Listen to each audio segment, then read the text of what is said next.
There was a lawyer once. His name was Francis Scott Key. He penned a song that I'm sure you're aware of. You've seen it. It's in most hymnals throughout our churches. It's called the national anthem. It is our song as an American.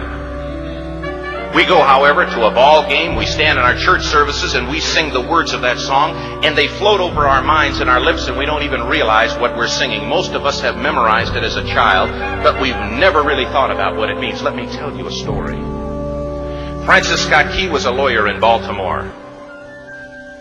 The colonies were engaged in vicious conflict with the mother country, Britain. Because of this conflict and the protractedness of it, they had accumulated prisoners on both sides. The American colonies had prisoners and the British had prisoners. And the American government initiated a move. They went to the British and they said, let us negotiate for the release of these prisoners. They said, we want to send a man out to discuss this with you. They were holding the American prisoners in boats about 1,000 yards offshore. And they said, we want to send a man by the name of Francis Scott Key. He will come out and negotiate to see if we can make a mutual exchange. On the appointed day, in a rowboat, he went out to this boat and he negotiated with the British officials. And they reached a conclusion that men could be exchanged on a one-for-one basis. Francis Scott Key, jubilant with the fact that he'd been successful, went down below in the boats, and what he found was a cargo hold full of humanity, men. And he said, men, I've got news for you tonight. You're free. He said, tonight I have negotiated successfully your return to the colonies. He said, you'll be taken out of this boat, out of this filth, out of your chains. As he went back up on board to arrange for their passage to the shore, the admiral came and he said, we have a slight problem. He said, we will still honor our commitment to release these men, but it'll be merely academic after tonight. It won't matter. And Francis Scott Key said, what do you mean? He said, well, Mr. Key, he said, tonight we have laid an ultimatum upon the colonies. Your people will either capitulate and lay down the colors of that flag that you think so much of, or you see that fort right over there, Fort Henry? He said, we're going to remove it from the face of the earth. He said, how are you going to do that? He said, if you will, scan the horizon of the sea. And as he looked, he could see hundreds of little dots. And he said, that's the entire British war fleet. He said, all of the gunpowder, all of the armament is being called upon to demolish that fort. It will be here within striking distance in a matter of about 2.5 hours. He said, the war is over. These men would be free anyway. He said, you can't shell that fort. He said, that's a large fort. He said, it's full of women and children. He says, it's predominantly not a military fort. He said, don't worry about it. They said, we've left them a way out. And he said, what's that? He said, do you see that flag way up on the rampart? He said, we have told them that if they will lower that flag, the shelling will stop immediately. And we'll know that they've surrendered, and you'll now be under British rule. Francis Scott Key went down below and told the men what was about to happen. And they said, how many ships? He said, hundreds.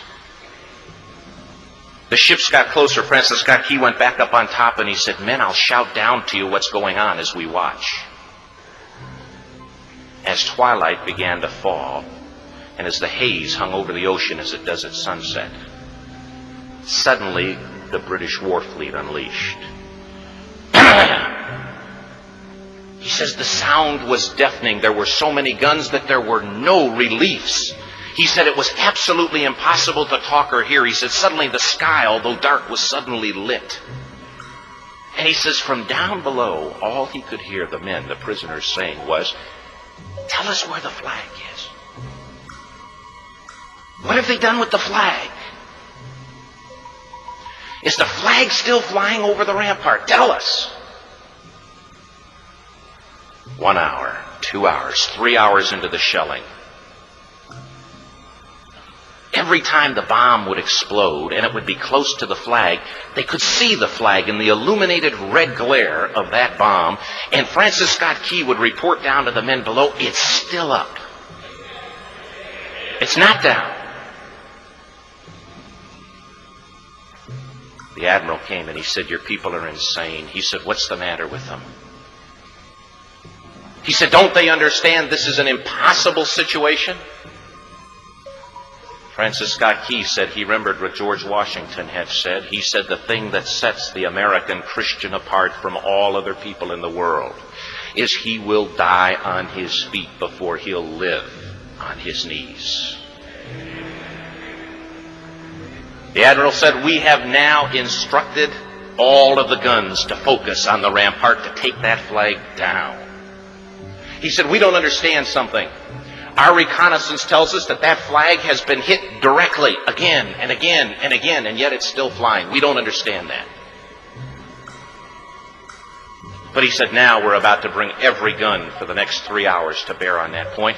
Francis Scott Key said the barrage was unmerciful. All that he could hear was the men down below praying.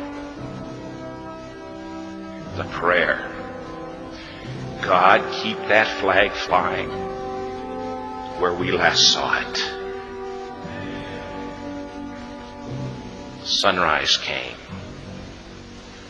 He said there was a heavy mist hanging over the land, but the rampart was tall enough. There stood the flag, completely nondescript, in shreds. The flagpole itself was at a crazy angle, but the flag was still at the top. Francis Scott Key went aboard and immediately went into Fort Henry to see what had happened.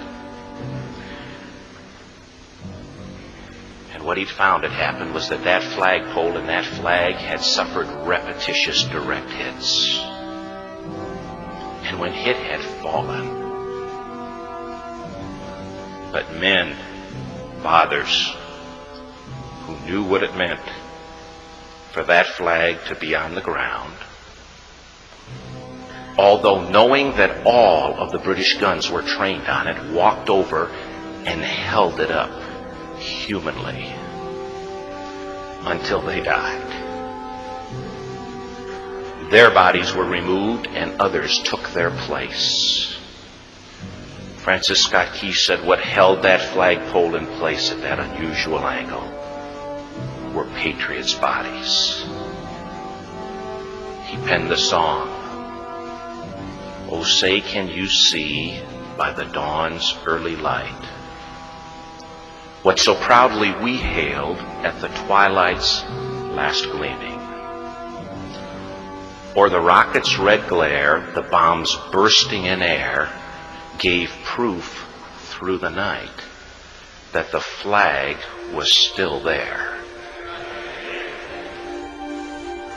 Oh, say, does that Star-Spangled Banner yet fly and wave o'er the land of the free and the home of the brave?"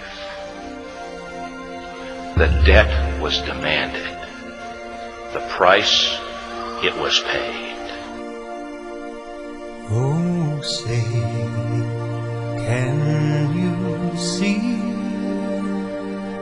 by the dawn's early light what so proudly we hailed at the twilight's last gleaming, whose broad stripes and bright stars through the perilous fight o'er the ramparts we watched were so gallantly streaming, and the